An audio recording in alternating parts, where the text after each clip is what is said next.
Assalamualaikum warahmatullahi wabarakatuh.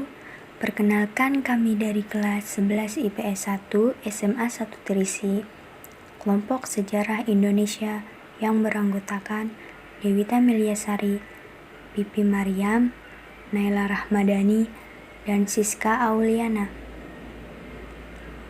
Di video kali ini, kami akan membahas materi tentang antara kolonialisme dan imperialisme. Sebelum masuk ke materinya, jangan lupa untuk like, komen, dan subscribe. Baiklah, langsung saja ke materinya sebagai berikut. A. Melacak perburuan mutiara dari timur. Perlu disadari bahwa Nusantara merupakan kepulauan yang sangat kaya dan indah, bagaikan mutiara dari timur. Nusantara atau Kepulauan Indonesia memiliki flora dan fauna yang sangat berwarna-warni. Hasil dan persediaan tambang ada di mana-mana. Begitu juga hasil pertanian dan perkebunan, melimpah dengan hasil rempah-rempah. 1. Memahami motivasi, nafsu, dan kejayaan Barat. Di dalam sejarah bangsa-bangsa di dunia, dikenal adanya masa penjelajahan samudra. Aktivitas penjelajahan samudra ini dalam rangka untuk menemukan dunia baru. Aktivitas penemuan dunia baru ini tidak terlepas dari motivasi dan keinginannya untuk survive, memenuhi kepuasan dan kejayaan dalam kehidupan di dunia. Bahkan bukan sekedar motivasi, tetapi juga muncul nafsu untuk menguasai dunia baru ini dengan memperoleh keuntungan ekonomi dan kejayaan politik. 2. Menganalisis petualangan, penjelajahan, dan penemuan dunia baru. Salah satu faktor yang membuat bangsa Barat menjelajah adalah takluknya Konstantinopel ke tangan Islam. Sebab hal ini menjadikan harga rempah-rempah. Seiring berjalannya waktu, tujuan mereka tidak hanya untuk rempah-rempah, tetapi ada tujuan yang lebih luas. Tujuannya antara lain sebagai berikut. 1. Gold yang artinya kekayaan. 2. Glory yang artinya kekuasaan. 3. Gospel yang artinya menyebarkan agama. Adapun bangsa-bangsa yang pernah menjelajah Nusantara adalah 1. Spanyol, 2. Portugis, 3.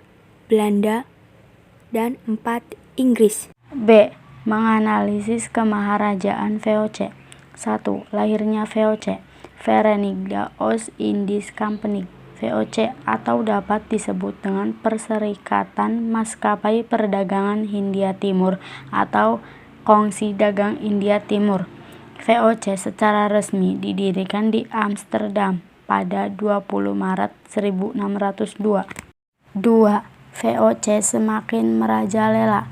Cara-cara VOC untuk mengeksploitasi Indonesia adalah dengan 1. Merebut pasaran produksi pertanian, biasanya dengan memaksakan monopoli, seperti monopoli rempah-rempah di Maluku. 2. Tidak ikut aktif secara langsung dalam kegiatan produksi hasil pertanian. Cara memproduksi hasil pertanian dibiarkan berada di tangan kaum pribumi. Tetapi yang penting, VOC dapat memperoleh hasil-hasil pertanian itu dengan mudah, sekalipun harus dengan paksaan. 3. VOC sementara cukup menduduki tempat-tempat yang strategis. 4.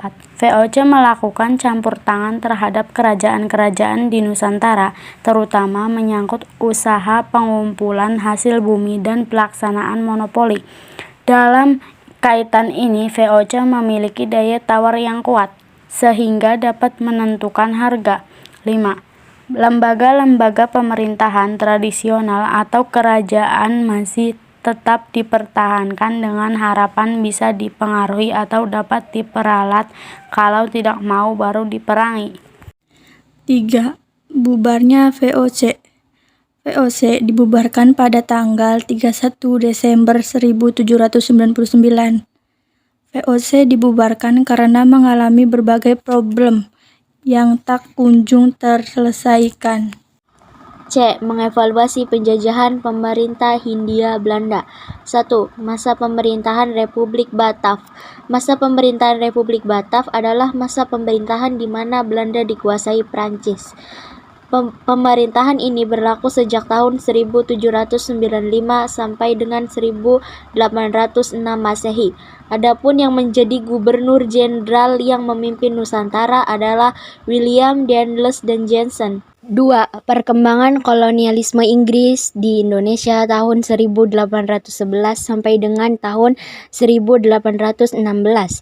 Tanggal 18 September tahun 1811 adalah tanggal dimulainya kekuasaan Inggris di Hindia. Gubernur Jenderal Lord Minto secara resmi mengangkat Raffles sebagai penguasanya. Pusat pemerintahan Inggris berkedudukan di Batavia. 3. Dominasi pemerintahan kolonial Belanda. Tahun 1816, Raffles mengakhiri pemerintahannya di Hindia. Pemerintah Inggris sebenarnya telah menunjuk John Vandal untuk menggantikan Raffles. Tetapi pada tahun 1814 sudah diadakan Konvensi London. Salah satu isi Konvensi London adalah Inggris harus mengembalikan tanah jajahan di Hindia kepada Belanda. Dengan demikian, pada tahun 1816, Kepulauan Nusantara kembali dikuasai oleh Belanda. Sejak saat itu, dimulailah pemerintahan kolonial Belanda. Sekian video pembelajaran materi dari kami. Kalau ada kata dalam penyebutan yang salah, mohon maaf untuk memakluminya, karena kami sama-sama sedang belajar. Terima kasih. Wassalamualaikum warahmatullahi wabarakatuh.